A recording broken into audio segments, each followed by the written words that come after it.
In today's video, I'm going to give you a detailed breakdown of exactly what's happening in the Brantford real estate market right now in February 2024, so stick with me. Welcome back to the channel. My name's Jeff Thibodeau. I'm an experienced real estate broker right here in my hometown of Brantford, Ontario, and I've been helping people just like you make smart real estate decisions for over 15 years. If you need any help at all buying or selling a property here in Brantford, all my information is in the video description below, and I'm just a call, text, or email away, and we could be helping you make a smart move. Before we get into the video, if you could do me a favor and take 1 second and hit that like button, it really does help the video come up in the search algorithm for me. And also take a second to subscribe to the channel and turn on those notifications. That way you get my new videos in your home feed as soon as they're posted. So the local real estate market has been very interesting over the past couple of years. And as we start to see the 2024 real estate market start, it's going to give us a good indication of how the rest of the year will play out. So all the data is in for January, and this is hyper-local data specific just here to Brantford, and it's up to the minute. So let's get into the statistics that you find most interesting. The number that everyone is always asking me about is the median sale price of homes here in Brantford. And in January, it came in at $595,000. Now that was down just slightly from December and also down 7% from last January. Although we will note that last January, the prices spiked early in the year. When you look at the overall chart here, the pink line, you can see that this price of around 600,000 is where the year started last year. It's where we're hanging out right now, and it's actually where the prices were for most of 2021 before we saw that wild ride at the beginning of 2022 that spiked up and then slid back for the rest of the year. So we actually are at this kind of plateau where we did spend most of the year in 2021 and the beginning of last year. Now last year we saw the prices start to accelerate into the spring, and then they were cooled off with rising interest rates, 2 more interest rate increases last year. We actually expect the opposite effect to happen this year. We do see the demand ramping up already in the real estate marketplace, but everyone's predicting interest rates will be coming down later this year. So that should add a little more fuel to the fire. So we would expect that prices do continue to rise throughout the year, and this may be the low point for the whole year. This next chart, what I've done is actually taken some of the variability out of the data. Obviously, when we look at anything on a month-to-month basis, we're going to see a lot of up and down in the data. This blue line that I've overlaid is actually a 12-month rolling average, and you can see it's far less dramatic. As we saw the prices rising up through the 2021 season, turnover during the 2022 year, and actually for most of last year be pretty stable. And we are seeing just a slight uptick at the far right side of this chart, and we expect that blue line to start heading back up throughout this year.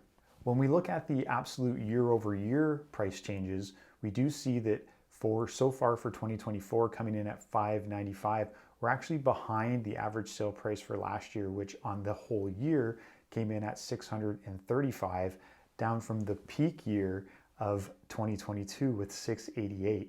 So we had an aggressive ramp up in those prices that is still recovering somewhat. But if you do look back any further on this chart from 2022 and back, you'll notice that the prices still are significantly higher than they were just a few years ago. Going back to 2020, prices were $469. Going back to 2015, that same house was $248. So we don't expect anywhere near those old prices coming back.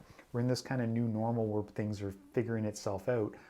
But the prices do look to be stabilizing around that $600,000 level and to be headed back up from this place.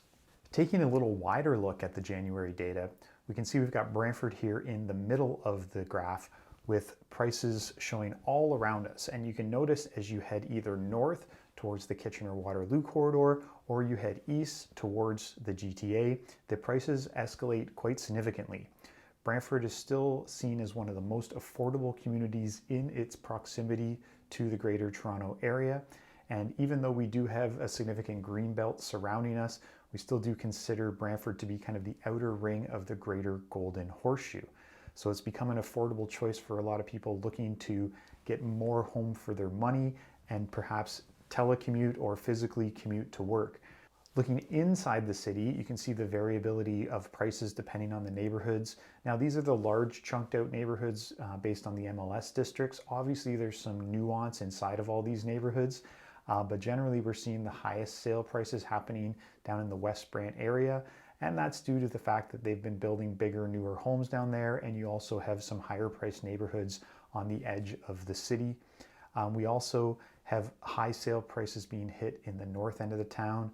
They're centrally in the area of Briar Park at 703 and also in the Mayfair area at 632.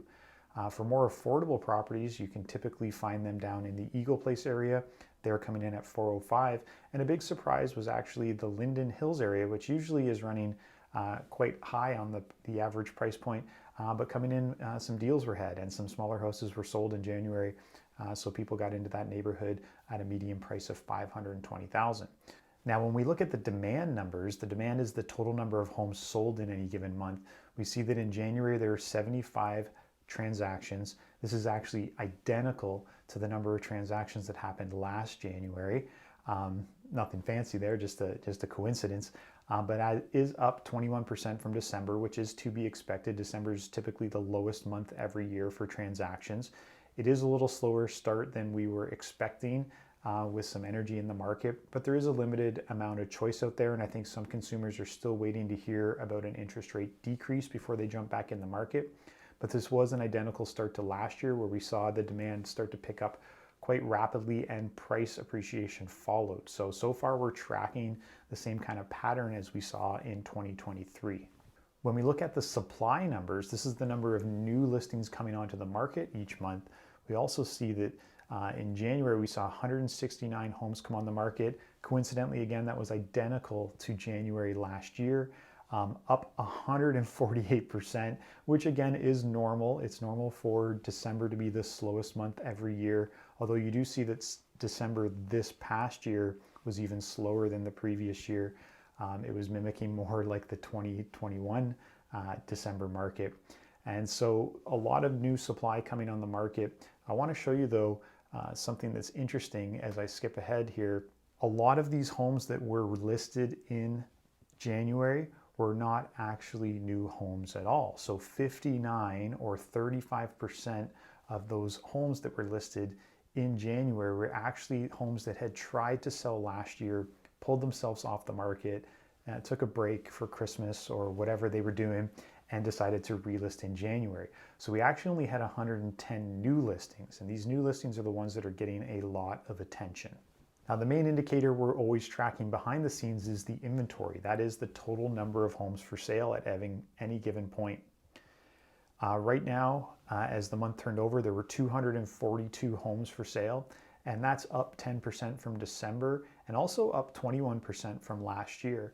Now, remembering there is a lot of these homes that are kind of piling up, we'll call them stale listing inventory, but it is really the balance between the number of homes for sale versus the demand that gives us the pace of that market and lets us know whether it's a buyer's market, a balanced market, or a seller's market. You can see that relationship on this next chart where I have the inventory as the gray area chart in the background and then the demand in red. And you can see again, going back to those hot years, looking back in 2021, where the red bars were actually taller. So there was more turnover happening than there was total inventory in a month. And then throughout the last two selling seasons, the inventory numbers have been significantly higher. When we divide these two numbers, so the month's supply of homes is the total inventory divided by last month's demand. And this tells us kind of how much excess inventory there is. We call it the month's supply. It's how many months supply of homes there are if no new homes came on the market and the demand remained at this pace. But it really is a single indicator that can give us a sense of whether it's a buyer's market or a seller's market. And you can see that throughout the last two selling seasons, it's been on an increase in favor of the buyers. However, heading into the winter, conditions shifted with less homes coming onto the market and demand still staying pretty strong and brought us back down to that level of around 2. Now, a number of 2 months supply is traditionally considered a strong seller's market. However, since we got used to kind of the 2020-2021 selling season where the number was 1 or even 0.5, We got used to that being this wild, crazy bidding war scenario, and it's kind of reset our expectations. So these numbers we've been feeling the last 2 years feel like the market's slowed down a lot, although traditionally, if we look back, 15, 20 years, this is still a very busy, active, fast-moving market. Now, we do expect this number to kind of hover between 2 and 3 for most of the year. If it goes down below 2, especially if it goes down below 1.5, that's when traditionally we've seen the market really get aggressive, because it makes buyers have to act very quickly and start to compete against each other. So we're really just sitting, just above what could be an aggressive seller's market if inventory stays where it is and demand increases. Now, a little more nuance on this next chart. I can break down the month's supply by different price brackets just to show you what's going on. And basically, if we look at the two lower bars, they would represent everything under $600,000 or $600,000 to $800,000, and they're actually running just below that level of 2. And it's what happens here in Brantford is as we step up into the higher price brackets, that's when things change a little bit. So you can see the blue bar is actually homes between $800,000 and $1 million. It was a lot more focused on being a buyer's market throughout the year. And then, of course, if we step up above that $1 million price point, you can see that, at the end of 2022, it kind of like rocketed up. You can see that steep incline, and it was hanging out in the, between 8 and 10 month supply, which is a ton. If you're a buyer and you're seeing a month supply number of 8 to 10, it means you have 8 to 10 choices for every home that sells in a given month. Now, both of those numbers have come back down as we do see some more higher priced buyers enter the market. But it is going to take, an improvement in the overall greater golden horseshoe market and an improvement in the interest rates to bring those numbers back down and clear out some of this excess inventory that's been building up in those price ranges. Okay, so as we're wrapping up this video here, I want to get into the very nuanced data. All these red dots represent a home that was sold. And we're just going to look at them in a bunch of different ways for any insights into what's going on in the marketplace. Now, this data is very important. This is the kind of data I sit with my clients when we're making up our strategy to either buy a home. So we're looking at what other buyers are doing and what we can expect in terms of where we're shopping and what kind of offers we're going to have to make. And we also sit and look at this data when we're thinking about our strategy when it comes to sell a home, because we want to be in the market. We won't want to pick a strategy that's far outside of the market.